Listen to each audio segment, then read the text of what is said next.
InsyaAllah kita tunjukkan pada dunia. Baik, kabar gembira dari Allah ketika anak cucu babi dan kera Zionis Yahudi tadi akan menghancurkan kiblat kita yang pertama. Allah sudah menyebutkan di dalam Al-Quran hukuman yang akan Allah berikan pada mereka. Alhamdulillah, menjelang peristiwa-peristiwa besar dunia, Allah akan menghukum dulu bangsa Zionis Yahudi.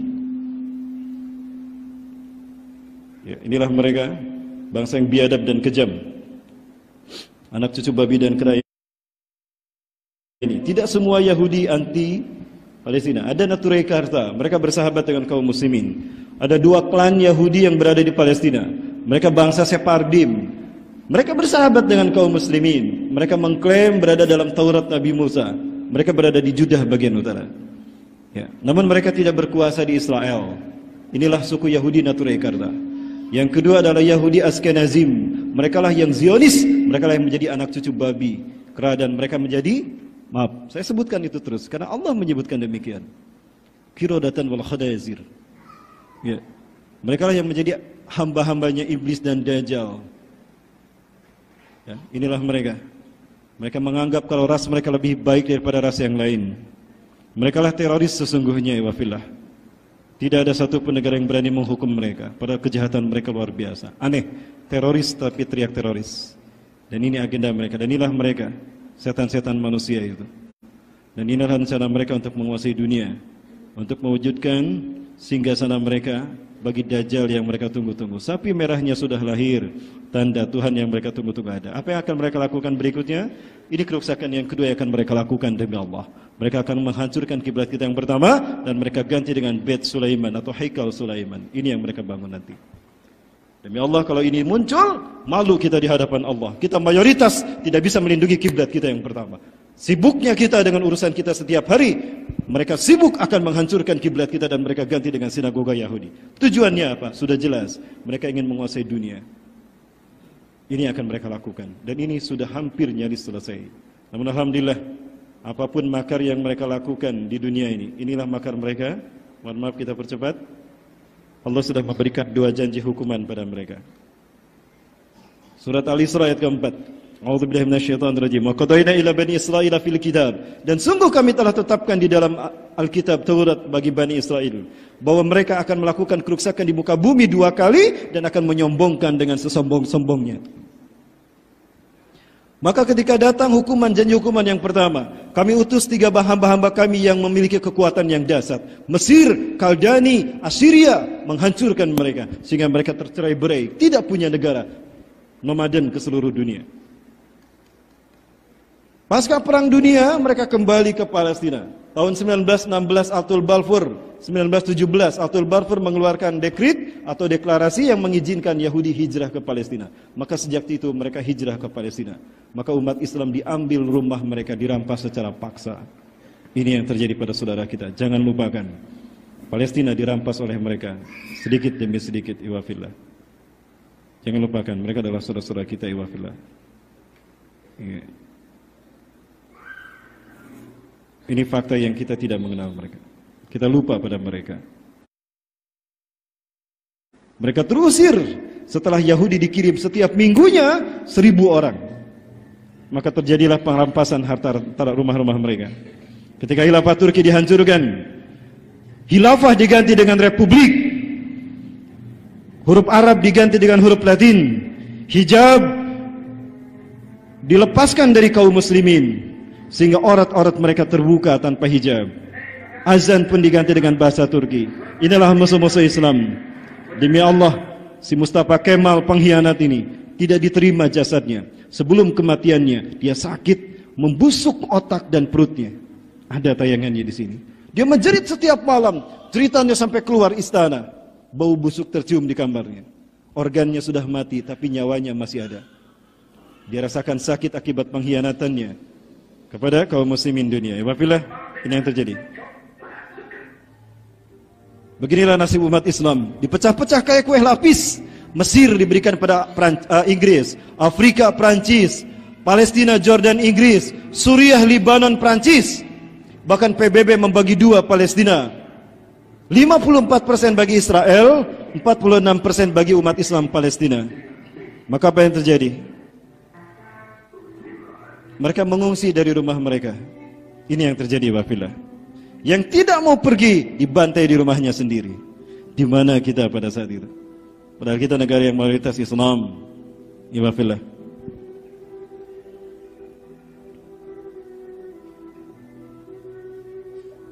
Entah kemana mereka harus pergi. Ini yang terjadi. Dan ini pembantaian di Gaza terus berlangsung sampai hari ini, wafillah. Ini anak usia 10 tahun, di pagi hari dia main sepedahan di depan rumahnya, tiba-tiba rudal Israel meledak. Dia kehilangan kaki kanannya. Apa ancaman anak kecil ini untuk Israel? Tidak ada. Yang mereka inginkan habis umat Islam di sana.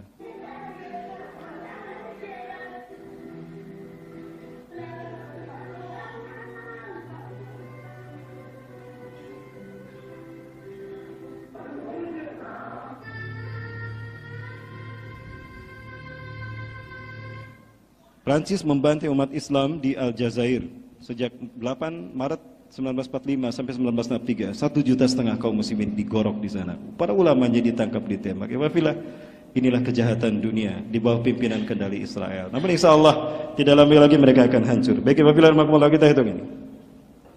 Sekarang kita berada di angka 2019. Janji Allah, saya singkat saja. Mohon maaf ya, yang ini tidak sempat kita bahas.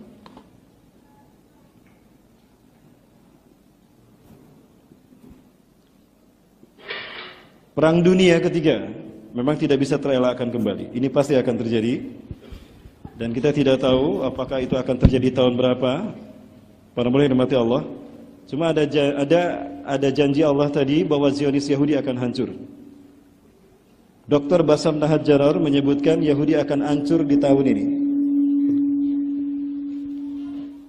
Hancurnya Yahudi, Zionis. Hari ini didasarkan pada 4 pernyataan beliau. Yang pertama, di tahun 1367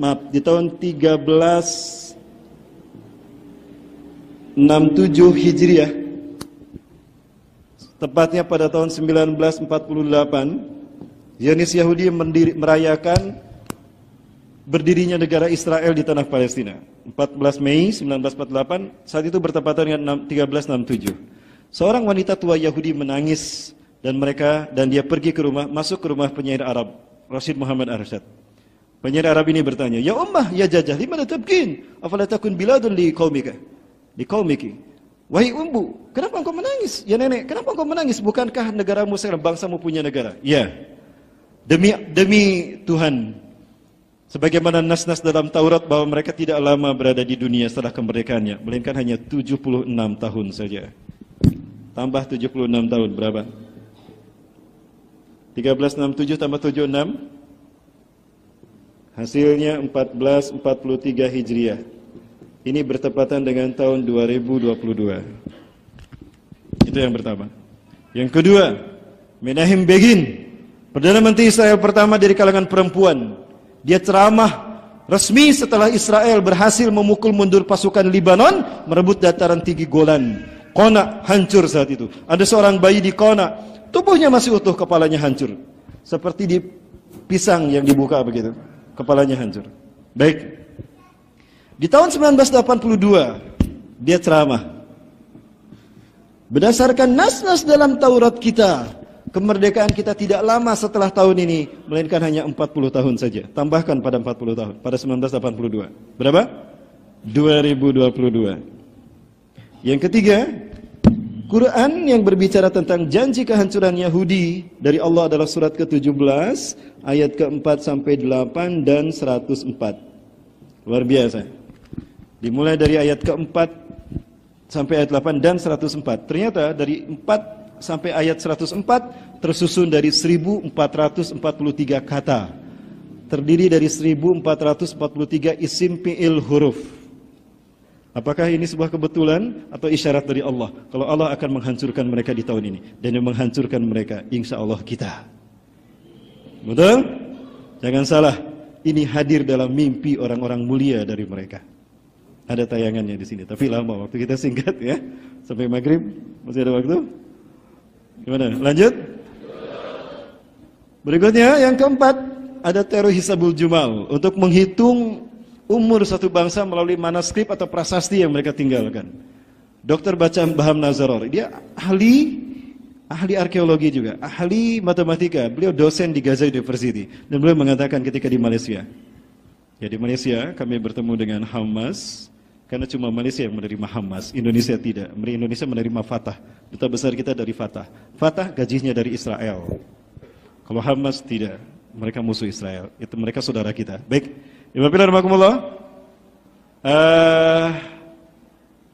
Hisabul Jumal ini selalu menghasilkan angka yang sama, 1443. Maka Dr. Basam Najaror di Aljazair, di Libanon membukukan catatannya. Judulnya Zionis Yahudi hancur 2022 berdasarkan nubuah Qur'aniyah dan matematika Quran. Insyaallah.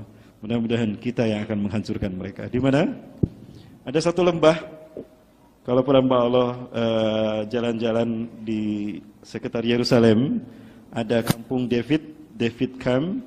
Di bawah itu ada lembah Ben Hinnom. Orang Israel menyebutnya demikian. Itu lembah Jahanam. Ben Hinnom itu lembah Jahanam. Disitulah mereka meyakini umat Islam akan memerangi mereka. Ya, akan memerangi mereka. Kenapa saya tanyakan? Kenapa diberi nama lembah Jahanam? Karena disinilah kami akan diperangi oleh umat Islam. Berarti mereka yakin kita akan memerangi mereka. Nah, atau lain nyerah ti ayeuna keneh. Bahasa Sunda. Baik, benar Bapak. Dari 2019 sampai 2024, ini adalah tahun tersulit kita tinggal di muka bumi. Kenapa? Di 5 tahun ini, iblis dan dajjal akan habis-habisan. Karena dari 8.000 tahun peradaban manusia di dunia, tinggal tersisa 5 tahun saja waktu bagi mereka untuk mengumpulkan manusia sesesat-sesatnya, sebanyak-banyaknya untuk menjadi teman mereka di neraka. Artinya di tahun-tahun ini kita akan mendapatkan peristiwa-peristiwa besar. Ya, para sekalian, kita dihadapkan dengan kehancuran Zionis Yahudi, artinya kita akan berperang menghancurkan mereka. Namun akan terjadi dulu 2 perang besar di tahun ini. Yang pertama Armageddon. Sebetulnya Rasulullah tidak pernah menyebutkan Armageddon. Rasulullah hanya menyebutkan Al-Ahzab. Karena di sini bangsa Bani Rom akan bersekutu dengan umat Islam memerangi musuh-musuh di belakang kita. Maaf, siapa? Iran, Israel, dan Cina. Ada kemungkinan itu, termasuk Rusia. Dan disinilah nuklir digunakan. Ya. Setelah itu akan terjadi 3 malam. 1 malam yang panjangnya 3 kali 24 jam. Dan setelah itu matahari akan terbit dari barat. Dan setelah itu maka terjadi Al-Malhamatul Kubra. Ya, Malhamah artinya tempat daging, kubro besar. Karena di perang ini banyak nyawa manusia, jasad manusia bergelimpangan. Disinilah Dajjal muncul. Artinya ketika perang ini terjadi, kita sudah tidak punya teknologi. Kenapa? Karena matahari terbit dari barat ini menjadi tanda bumi kehilangan teknologi. Apa yang menyebabkan bumi kehilangan teknologi? Ada benda langit yang saat ini sedang mendekat. NASA tahun 2015 menyatakan, in the future, in 3 days, the world will be in the darkness all out without sun. Masa yang akan datang, 3 hari, bumi akan melangit gelap tanpa cahaya. Ini disebutkan Rasulullah SAW dalam Sahih Muslim Syarah An-Nawawi. Sayati alaikum lailun tulu kasarasati layadin. Akan datang 1 malam kepada kalian yang panjangnya sama dengan 3 malam tanpa cahaya matahari. Kana rajulun salin fikum istiqadha min nawmi kama na'adah kullal lailah. Seseorang di antara kalian yang soleh seperti biasa terbangun di sepertiga malam terakhir, summa yatahajjad ila Allah, summa yaqra'ul Qur'an wa yazkurullaha katsira. Falam yajid aina al-fajr. Dia sudah tahajud, sudah zikir, sudah baca Quran. Biasanya tilawah 2 lembar, ada fajar, adzan subuh dia. Malam itu, pagi itu dia sudah bangun, sudah baca Quran, sudah zikir. Kok fajar enggak kelihatan? Kemana ini fajar? Dia tidak tahu kalau bumi bergeser. Kenapa? Tertarik oleh benda langit besar ini. Sayang sekali, waktunya enggak cukup ya. Benar-benar mau saya bercepat saja. Saya ingin perlihatkan bagaimana gambaran analisa andaikan perang nuklir terjadi di Armageddon ini. Apakah deresan masih ada? Kenapa? Nanti kita lihat ya. Ini perangnya nih. Ini gambaran saja dari seseorang jamaah kami yang juga hadir di kajian-kajian kami. dan sempat bersama kami diskusi tentang Perang Dunia Ketiga. Gambarannya saja. Sebentar, belum selesai. Masih ada waktu? Baik. Sebenarnya tadi sampai mana? Nah, kemudian dia tidur lagi. Lalu dia bangun lagi. Aduh, aku udah pusing, udah tidur lagi. Kok kemana fajar? Kenapa nggak keluar juga? Dia tidak tahu kalau bumi bergeser begini. Karena benda langit ini menariknya. Benda langit ini tidak nabrak, tapi dia pergi mendekat ke matahari. Hanya melintas di bumi saja. Kemudian dia terbangun ketika manusia gundah gulana. Ada apa ini? Ada apa? Lihat, ternyata fajar terbit dari barat. Kenapa? Bumi yang tadinya berputar begini, ketika benda langit ini datang, dia berganti arah. Sehingga barat pindah ke timur, timur pindah ke barat. Ketika benda langit ini datang mendekat, bumi banyak goyang. Pertanda gempa banyak terjadi. Tahun ini saya khawatir gempa akan makin banyak. BMKG memprediksi kita akan mengalami 2.500 gempa sepanjang 2019. 2.500 gempa. Dan ini bisa lebih dahsyat. Kenapa? Karena benda langit ini yang besarnya makin mendekat ke bumi, maka bumi untuk mempertahankan agar tidak tertarik, dia bergoyang. Di saat itulah gunung-gunung akan meletus. Gempa bumi akan banyak terjadi. Dan bergeser sehingga malam bertambah panjang, siang bertambah panjang. Ada kemungkinan yang mengalami panjang ini adalah umat Islam. Karena Rasul mengatakan alaikum, artinya Timur Tengah dan Asia. Kemudian benda langit ini pun pergi, bumi kembali ke porosnya. Utara kembali ke utara, polar shift ini terjadi selesai. Selatan kembali ke selatan. Namun posisi barat masih di timur, timur masih di barat. Maka ketika matahari terbit, terlihat di mana? Di barat. Fazalika hin dalam hadis Abu Daud kata Rasulullah. Itulah hin. Tanda pintu taubat tertutup. Saya khawatir ini terjadi di interval tahun-tahun ini. Segeralah bertobat ikhwah. Segeralah hijrah. Tinggalkan kemaksiatan. Rubah orientasi hidup kita akhirat. Dunia sebentar lagi akan kita tinggalkan. Kita sedang menghitung hari sekarang. Yakin? Wal akhiru khairu wa abqa. Akhirat lebih baik dan kekal bagi kita. Itulah kampung halaman kita, bukan deresan. Punten. Lanjut. Di saat itulah mereka gonjang-ganjing. Saat itulah kita paham dengan firman Allah dalam Quran surat Al-Zalzalah. Idza zulzilatil ardu zilzalaha وأخرجت الأرض أثقالها وقال الإنسان ما لها. Itu akan terjadi. Kita akan paham saat itu. Iwafillah. Maka kemudian bumi kehilangan teknologi. Suma'atum ila ma bada'tum. Suma'atum ila ma bada'tum. Suma'atum ila ma bada'tum. 3 kali Rasul berkata demikian. Kalian akan kembali ke zaman kalian datang tanpa teknologi. Kita akan gelap tanpa cahaya, tanpa listrik. Mobil tidak akan jalan. Jangan terlalu mahal kalau beli mobil, nanti nggak akan jalan. Jangan terlalu bagus punya HP, nanti nggak kepake.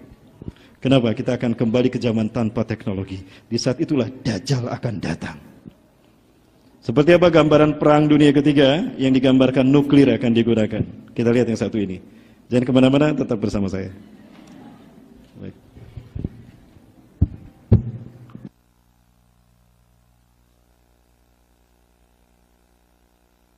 Bapak Denny Abdul Halim, dalam perjalanan dengan kami ke Balikpapan, beliau banyak cerita dan hasil obrolan kami, beliau pun menyampaikan film tayangan ini. Minta dianalisa dan saya katakan, ini bagus Pak, nanti saya sebarkan di kajian-kajian saya.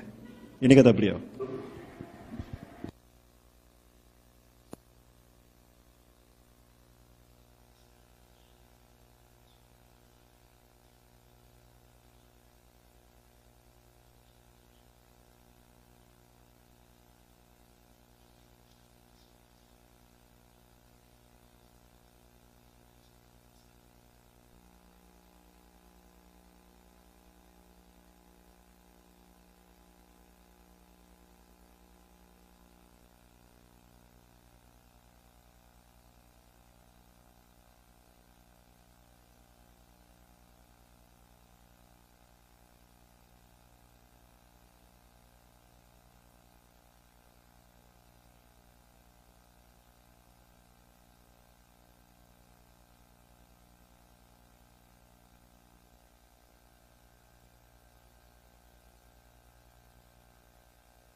Juga di dalam hadis riwayat Imam Ahmad memang akan ada terjadi perang untuk memperebutkan emas. Alhamdulillah, kami juga mencoba membuat sebuah simulasi kalau sampai terjadi perang dunia ketiga, maka ribuan bom akan menjatuhi ibu kota dan tentunya akan terjadi era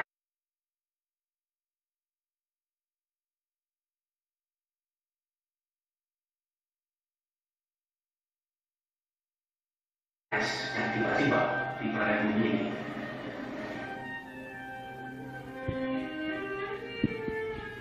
Saya tanya sama beliau, Bapak atas dasar apa membuat ini? Saya mempelajari fakta Perang Dunia Kedua dan saya mencoba memproyeksikan fakta Perang Dunia Kedua ini kepada kemungkinan akan terjadinya Perang Dunia Ketiga. Dan memang akan mengambil isu perang antara blok barat dan blok timur, di mana kapitalisme Amerika menjadi pemimpin dari blok barat, dan juga perang melawan blok timur yang seperti biasa dipimpin oleh Cina, ya, dengan kubu-kubu mereka. Dan ini akan mengambil tempat menurut saya di Asia. Isunya perang ekonomi, dan Cina sudah mempersiapkan itu, dan ada kemungkinan mereka akan mengambil kemenangan terlebih dahulu.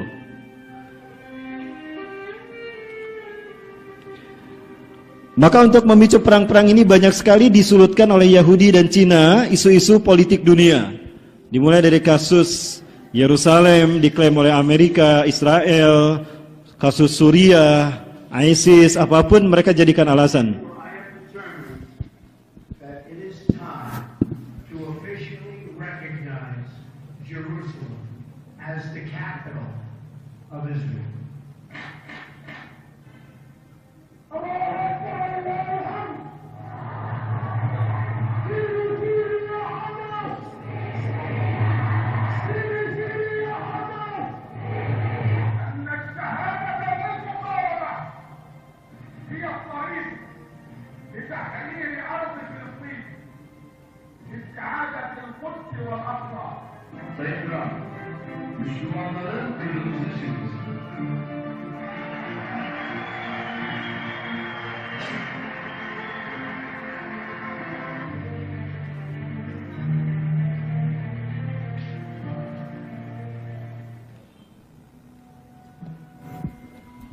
Ini hanya sebuah estimasi saja, kemungkinan gambaran Perang Dunia Ketiga. Diambil dipelajari dari fakta Perang Dunia Kedua. Seperti apa gambaran ini hanya gambaran saja. Faktanya Allah yang Maha tahu. Dan ini hanya gambaran-gambaran dari tahun ke tahun. Kira-kira seperti apa? Karena Perang Dunia ini akan terus berlangsung sampai tahun 2024. Ya, sampai tahun 2024. Ini prediksi kami para hamba Allah. Berdasarkan hadis Rasulullah bahwa fase mulkan Jabariyah hanya akan berlangsung 100 tahun saja. Berangkat dari hadis riwayat Imam Abu Daud dari sahabat Abu Hurairah radhiyallahu an, Rasulullah bersabda, "Innallaha yab'atsu min hadhil ummah ala ra'si kulli mi'ati sanah man yujadidu dinaha." Sesungguhnya Allah akan mengutus setiap 100 tahun dari umatku seorang mujadid yang akan memimpin dunia dan akan mengembalikan kedamaian, keselamatan setelah dunia dilanda pembantian. Ini gambaran jika perang nuklir terjadi. Pastikan seperti inilah kehancuran dunia. Bisa jadi lebih dahsyat daripada. Pertanyaan, apakah Indonesia masih utuh? Wallahu a'lam bishawab.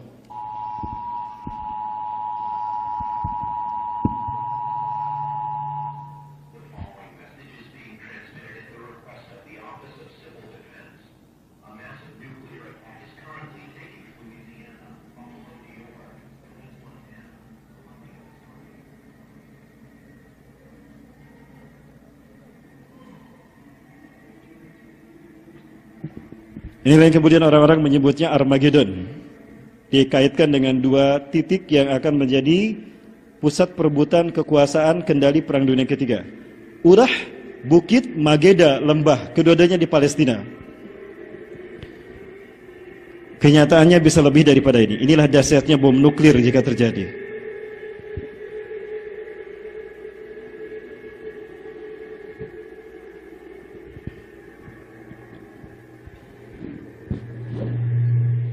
Pertama, gelombang fusi panas sehingga orang mendidih, menguap. Lalu ada gelombang fusi untuk menghancurkan. Ini fusi elektron nuklir. Begini cara kerja bom nuklir.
Baik, Bapak Rahmatullah, itu gambaran dari perang Armageddon. Ya. Setelah itu akan terjadi ini dan kemudian al-malhamatul kubra terjadi, namun ada beberapa peristiwa besar yang akan mendahulunya. Apa itu? Imam Mahdi akan dibaiat oleh kaum muslimin. Ya. Sudah 5:30 ya. Ternyata estimasi saya salah. Gimana lanjut ini? Ada pertanyaan banyak ya. Gak apa-apa. Ya, Bapak Rahmatullah.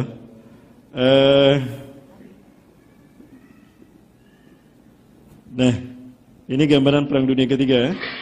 Kemudian munculnya Imam Mahdi. Setelah perang ini maka para ulama, sebentar teknologi masih ada. Armageddon belum terjadi, Imam Mahdi sudah muncul duluan. Tanda-tandanya sudah terlihat. Seseorang dari Indonesia menghampiri Ustaz Zulkifli Ali dan menyampaikan kalau ciri-ciri Imam Mahdi yang Anda sebutkan, yang Ustaz sebutkan, saya sudah menemukan. Ini mujahid yang berjuang bersama beliau di Madinah. Ketika beliau ke Suriah, orang Indonesia ini kembali ke Indonesia. Kenapa? Karena beliau tahu nampaknya 2019 ini kita akan panas. Ya, kenapa? Kalaupun kita menang, mereka sakit hati. Cina tidak akan mau kehilangan asetnya kan? Infrastruktur sudah dia gunakan, hutang besar-besaran sudah diberikan Indonesia. Maka mereka tidak akan terima, kita akan chaos. Kalaupun mereka menang, kita habis ya, diperangi oleh mereka. Artinya, bangsa kita memang akan chaos. Itu akan dibikin chaos. Dan sekali chaos, tidak akan pernah berhenti. Kita akan terus menderita. Siapkan itu ya wafilah. 2019. Tapi tetap belajar, tetap sekolah, tetap bekerja. Jangan gara-gara pulang dari sini resign dari kerjaan, gak mau sekolah, gak boleh. Baik, kemudian Ibadahullah. Nah, 7 ulama akan berkumpul di tanah suci Mekah kata Rasulullah. Ya bahasuna annal mahdi. Ainal mahdi? 7 ulama ini berkumpul di Mekah di hari yang di momen ibadah yang sama, menyembah Tuhan yang sama di waktu yang sama. Apalagi kalau momen ibadah haji. Apakah ibadah haji tahun ini? Saya khawatir ya. Mudah-mudahan prediksi saya meleset mudah-mudahan ya. 7 ulama ini berkumpul. Mereka saling bertanya. Ma yusabibu hudurakum ila hadil Makkah? Ila hadil Makkah. Apa yang mengakibatkan Anda hadir ke Makkah ini? Kami ingin mengadukan kepada Allah bagaimana buruknya negara kami. Kondisi politik, ekonomi, budaya, hancur negara kami. Oh, ternyata negara kami juga sama. Berarti nasib kita sama. Tujuan kita sama. Ya, kita cari Imam Mahdi. Saya berharap 1 dari 7 ulama ini adalah Habib Rizik Syihab, insyaallah. Amin. Ya. Kemudian pergilah mereka bertanya-tanya, ya bahasuna anil Mahdi, ainal Mahdi? Mereka mencari-cari di mana Al-Mahdi. Lau sama, arafta hadar rajul? Apakah Anda tahu orang ini? Bla bla. Oh iya, ada. Monggo terus ke depan, Pak. Anda akan bertemu dengan beliau. Ketemu tuh Imam Mahdi. Lalu Imam Mahdi lari ke Madinah. Dikejar ke Madinah, lari ke Mekah. Dikejar ke Mekah, lari ke Madinah. Yatahawal bainal Makkah wal Madinah salasa marat. 3 kali pulang pergi, kucing-kucingan tuh. Setelah kembali ke Mekah, Allah utus malaikat Jibril untuk menahannya. Maka diislahkanlah dia di satu malam itu oleh malaikat Jibril. Dibuang rasa ragunya, Anda orang yang Allah pilih untuk memimpin kebangkitan Islam. Anda keturunan Rasulullah yang Allah muliakan dengan tugas ini. Dibuang rasa takutnya, dibuang rasa ragunya, maka dimantapkan iman Islamnya seperti malaikat Jibril memantapkan Rasulullah untuk menerima tugas kenabian. Beliau bukan nabi, bukan rasul, tapi mujadid reformis. Allah ilhamkan strategi berperang, dan Allah ilhamkan teori politik dunia, dan Allah berikan strategi perang yang terbaik padanya. Menjelang subuh beliau keluar ke Masjidil Haram, maka 7 ulama dan jamaahnya menyambutnya. Dibaiatlah beliau antara rukun Ka'bah dan makom Ibrahim. Dibaiat oleh 313 sampai 315 orang. Wa adadul ladina yubayyunahu ka'adadi ahli Badarin. Orang-orang yang berbaiat kepadanya sejumlah pasukan Badarku, kata Rasulullah. Lalu terdengar oleh Raja Arab saat itu pembaiatan Imam Mahdi, maka dikirimkanlah saat itu pasukan untuk membunuh Imam Mahdi. Namun Allah tenggelamkan mereka. Maka saat itulah perang pertama terjadi, memerangi raja-raja Arab yang munafik. Tadi sudah kita bahas ya. Kemudian apa yang terjadi? Lalu perang melawan Sufyani. Siapa Sufyani? Sufyani ini adalah keturunan Abu Sufyan, yaitu penguasa Suriah. Masih ingat? Muawiyah bin Abu Sufyan, dia tidak mau berbaiat kepada Ali bin Abi Thalib. Abu Muslim bertanya kepada Muawiyah bin Abi Sufyan, "Ya Muawiyah, innan nasa yubayyuna Aliyan, falima tubayyuh?" Wahai manusia, wahai Muawiyah bin Abi Sufyan, sesungguhnya kaum muslimin berbaiat kepada Ali. Kenapa Anda tidak berbaiat? Demi Allah, kamu menyaksikan dia membiarkan pembunuh sepupuku Utsman bin Affan dibiarkan tidak dihukum, tidak dikisos. Aku kecewa sebagai saudaranya, sebagai sepupunya. Andaikan Ali menghukum pembunuh Utsman sepupuku, aku akan berbaiat padanya. Kamu lihat sekarang dia tidak membaiatnya, maka aku tidak menghukumnya. Aku tidak akan berbaiat padanya. Pergilah dia ke Suriah. Maka gen Banu Sufyan berkembang di Damaskus. Saya khawatir jangan-jangan Sufyani yang dimaksud adalah Bashar Asad. Bashar Asad. Dan Bashar Asad inilah yang akan diperangi kemudian oleh Imam Mahdi, maka Suriah pun digenggam oleh kaum muslimin. Kemudian muncul pasukan dari Khurasan. Jangan salah, ketika Imam Mahdi muncul dan dibaiat oleh 7 ulama ini, masing-masing ulama mengirimkan utusan ke negara mereka untuk menyampaikan kalau pembaiatan wajib sudah terjadi. Ingat, kalau Imam Mahdi sudah ada, wajib kita semua berbaiat. Dan murtad kalau kita tidak berbaiat, laki-laki atau perempuan. 2014 bulan Maret saya ditelepon oleh teman, "Ustaz, kita kumpul di Jakarta, di Bundaranai, kita baiat kepada Al-Baghdadi." Saat itu saya, tunggu akhi, antum telepon saya setengah jam lagi. Saya istikharah, berdoa pada Allah. Saat itu keraguan saya untuk berangkat tidak muncul, maka saya tidak jadi. Saya telepon akhi Afwan, aku tidak ikut. Loh kenapa Ustaz? Ini wajib Ustaz, ini daulah khilafah Ustaz. Tidak akhi, saya khawatir ini adalah jebakan. Demi Allah, betul jebakan. Teman saya langsung muncul di televisi setelah pembaiatan. Ada filmnya di sini. Dia kirimkan bagaimana pembaiatan terjadi di Bundaran HI kepada Al-Baghdadi. Saya menolak. Saya khawatir itu jebakan, dan betul jebakan. Akhirnya ditangkap semua oleh intelijen Densus 88, termasuk teman saya yang telepon tadi, yang ngasih informasi. Ya. Hati-hati, banyak isu-isu jihad, tapi ternyata itulah jebakan. Intelijen kita mereka menyamar menjadi orang soleh. Mungkin ada intelijen di sini, lihat kiri kanannya.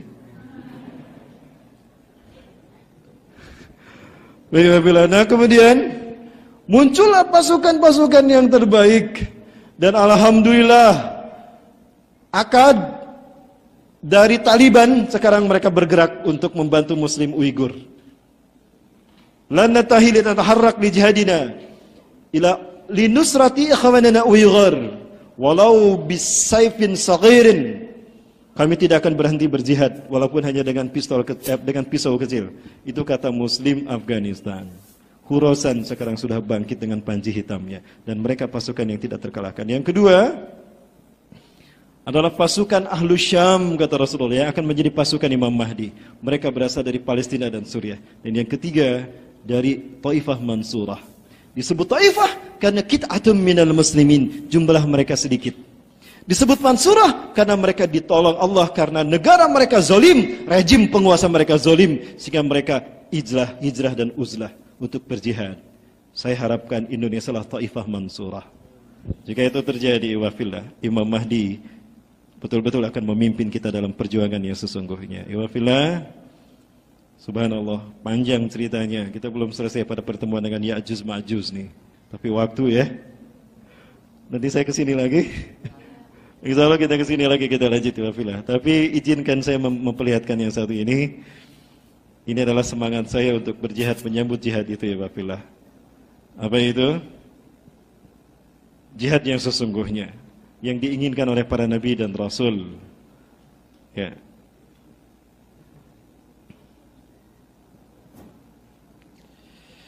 Subhanallah, mohon maaf, saya lupa lagi nih.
Maaf, itu hanya penyemangat saja. Biar kita jangan lupa tugas kita jihad fisabilillah. Betul? Ya, itu memang dari saudara-saudara kami Daulah Islamiyah di Suriah. Tapi untuk menyemangati kami, sekali lagi, saya tidak pernah terlibat dalam pemboman apapun. Maka sampai sekarang mereka tidak bisa menangkap saya. Kan tidak ada fakta saya melakukan itu. Walaupun saya bertegatan dengan Al-Qaeda, dengan teman-teman mujahidin.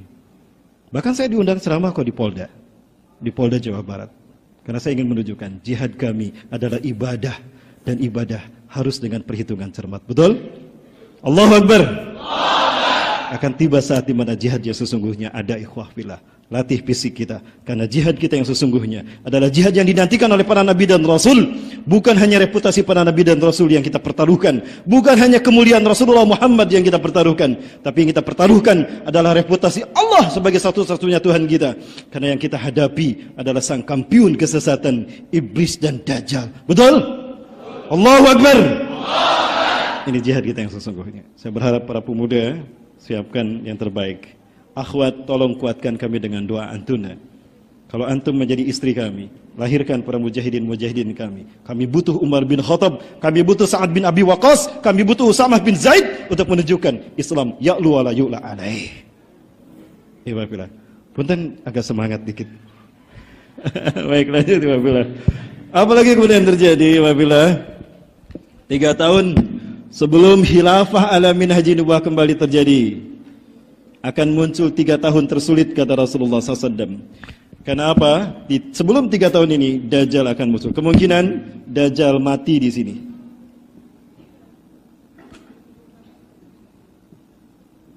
Inna qabla khurujid Dajjal salasu sanawat syidad.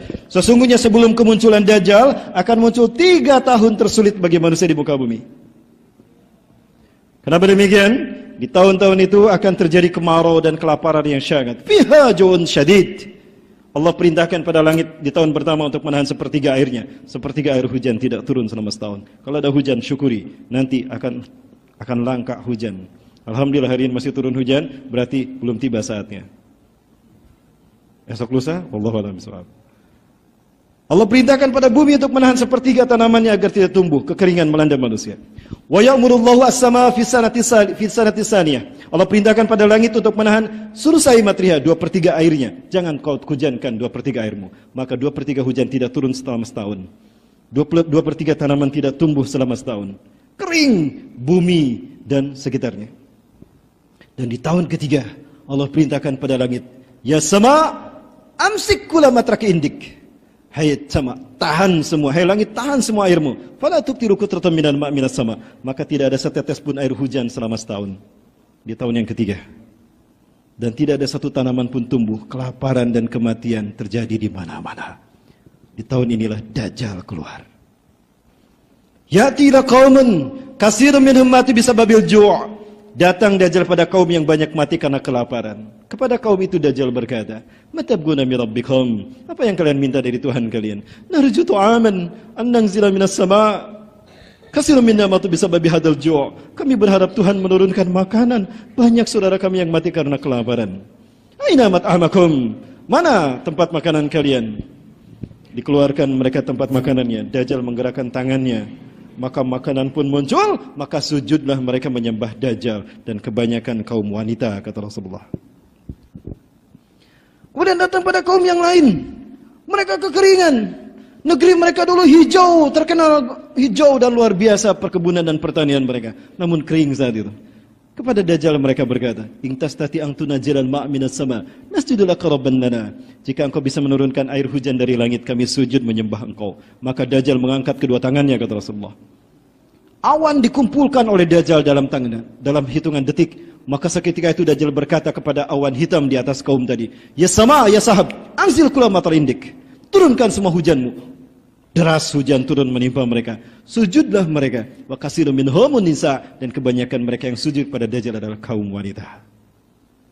Ustaz, kok kaum wanita dari tadi? Mana laki-lakinya? Lah kami kan berjihad, banyak yang syahid, Bu. Jadi satu laki-laki 50 perempuan. Lah kalau satu laki-laki dengan satu laki-laki, yang 49 nikah dengan siapa? Mau tetap anti poligami? Aduh, Mi, main-main Mi ya, nggak serius Mi. Istri saya dengar nggak? Baik, kemudian datang kepada kaum yang beriman, tapi Dajjal tidak mendapatkan apapun dari kaum yang beriman. Murka. Kenapa kaum beriman tidak bisa disesatkan Dajjal? Karena mereka berada di dalam masjid-masjid, mereka berzikir. Para sahabat bertanya, "Bima ya'isun nasi wa ma'idin ya Rasulullah fi dzalika zaman?" Ya Rasulullah, kaum muslimin bertahan hidup dengan apa? Ketika tidak ada makanan sama sekali, ketika Dajjal berkeliaran, bitasbih, wa bitahmid, wa bitahlil, wa bitakbir. Subhanallah, walhamdulillah, wa la ilaha illallah, Allahu akbar. Yujri majra'ata ta'am lahum. Itulah yang membuat mereka mendapatkan kuat seperti makanan. Haflah inilah yang akan membuat Allah menurunkan malaikatnya, membawa rahmat dan barokah sehingga kita bisa bertahan hidup. Maka hidupkan kajian-kajian ini di akhir zaman. Kenapa? Inilah barangkali yang akan menyelamatkan kita dari fitnah Dajjal. Betul? Alhamdulillah. Allahu Akbar. Kemudian apa yang terjadi? Berhadapanlah mereka di Suriah. Kenapa? Yahudi hancur. Romawi pun hancur. Mereka bertemu dengan kaum muslimin di mana? Di Aleppo. Ini persekutuan kaum munafikin dan kaum kafir dan musyrikin. Dan inilah yang sudah terjadi wafillah demi Allah. Beginilah musuh-musuh Islam memerangi kita di Suriah nanti. Bashar Assad dengan Vladimir Putin. Rusia mengambil STAR mengalahkan Amerika. Amerika sekali lagi kalah terhadap Rusia dari terkait dengan Suriah.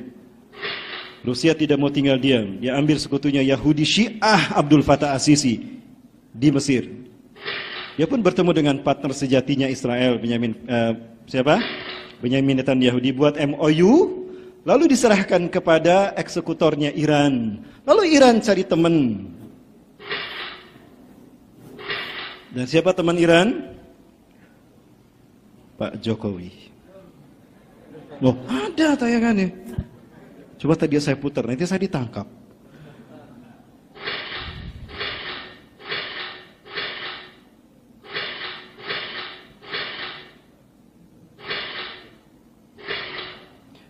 Saya tidak jalilal Madinah. Kemudian Dajjal akan datang ke Madinah. Ini menjelang kematiannya. Dajjal akan datang ke Madinah. Lakinnahu mani'un min dukhulil Madinah. Tapi dia terhalang untuk memasuki Madinah. Di anna fi kulli bab min bawabatil Madinah lahu malakan. Karena setiap pintu gerbang Madinah dijaga oleh dua malaikat. Bisihamihim, dengan panah mereka. Tidak dengan angka 47 sekali lagi, dengan panah. Maka belajar panah dari sekarang. Karena itu yang akan kita gunakan di sini. Panah, tombak, pedang, kuda, berenang, kuatkan fisik kita. Itu yang akan menjadi pertaruhan nyawa kita dalam perang bergengsi berhadapan dengan iblis dan Dajjal. Sudah berapa kali push up sehari? Lanjut, waktunya udah mau maghrib, gimana ini? Selesai ya? Kemudian Dajjal tinggal di Bukit Bergaram. Fayamkusu kharijal Madinah. Maka Dajjal tinggal di Bukit Bergaram. Di luar Madinah, inilah bukit yang nanti Dajjal akan datang ke sana. Inilah menurut para ahli hadis, bukit yang dimasukkan Rasulullah, yang di atasnya dibangun istana. Putra-putri raja-raja Arab yang glamor tinggal di sana. Konon pernah terjadi pesta narkoba di sana. Makanya Dajjal tinggal di sana. Tahukah para sekalian, di bawah lereng ini ada Masjid Qiblatain milik Bani Salamah. Para Allah kalau melewati Masjid Qiblatain, itu di atasnya, di sampingnya ada Jabal Habsi. Dajjal akan naik ke sini. Dan ini bukit yang bergaram sabutkan Rasulullah SAW. Kemudian Dajjal akan mendaki gunung dan berkata pada pengikutnya. Kalian lihat istana putih itu masjidnya Ahmad. Artinya apa? Masjid Nabawi ketika dilihat Dajjal itu berwarna putih seperti istana putih. Hari ini seperti apa Masjid Nabawi? Apa warnanya? Putih kan? Ini Masjid Nabawi di siang hari. Dan ini foto Masjid Nabawi di malam hari. Apa warnanya? Saya yakin seperti inilah yang nanti dilihat oleh Dajjal. Artinya Dajjal akan muncul di zaman siapa? 5 tahun lagi kan? Sudah siap? Mau nikah enggak Mbak? Mau nikah enggak Mas? Ketika Dajjal datang ke Madinah, kata Rasulullah wala sab'atu abwab. Madinah punya 7 pintu gerbang. Hari ini berapa gerbang Madinah? Ada 7 pintu gerbang Madinah hari ini. Hitung saja ya wafillah. Silakan. Ada berapa pintu gerbang? 7 kan? Kemudian kaum muslimin bergerak menguasai Suriah setelah Sufyani dibunuh. Wa imamukum al-Mahdi, dan imam kalian, pemimpin kalian adalah al-Mahdi. Salat subuh dikumandangkan. Maka qomat pun dikumandangkan. Imam Mahdi yusawwu sufufakum fitilka shalah. Luruskan, rapatkan saf kalian. Fanazala Isa bin Maryam ala janahain malakain. Maka turunlah Isa bin Maryam memegang sayap 2 malaikat di masjid ini. Indal manaratil bayda, di samping masjid bermenara putih wa fillah. Ini yang disebutkan oleh Rasulullah, di masjid bermenara putih. Ya. Ini saya perlihatkan Mesir Menara Putihnya, wafilah. Syarqiyah di Damaskus Timur, kata Rasulullah. Di Damaskus Timur. Damaskus Timur itu Aleppo, wafilah.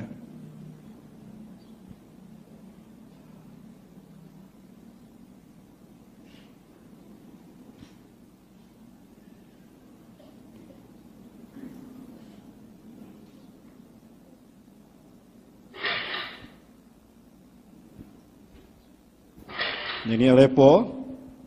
Aleppo berbatasan dengan Turki. Turki saat itu dikuasai oleh Eropa, Bani Rum. Tahta Samanuna Rayah, ada 80 negara, 80 bendera. Walikuli rayatin isna alaf junudan. Isna asyara alaf junudan, 12.000 pasukan. Artinya 1 juta Bani Rum di bawah pimpinan Amerika, Prancis, Inggris akan menguasai Turki. Erdogan kemungkinan mengungsi ke Palestina. Ya, kemudian Aleppo kaum muslimin salat subuh berjamaah. Maka turunlah Nabi SAW di Masjid Aleppo tadi, Masjid Umawi yang dibangun oleh dinasti Umayyah. Ini Masjid Umawi. Dan ini dari atas seperti ini. Sekarang sudah hancur, tidak seperti ini. Ketika qomat sudah dikumandangkan, Nabi bisa turun di samping Menara Putih, indal manaratil bayda.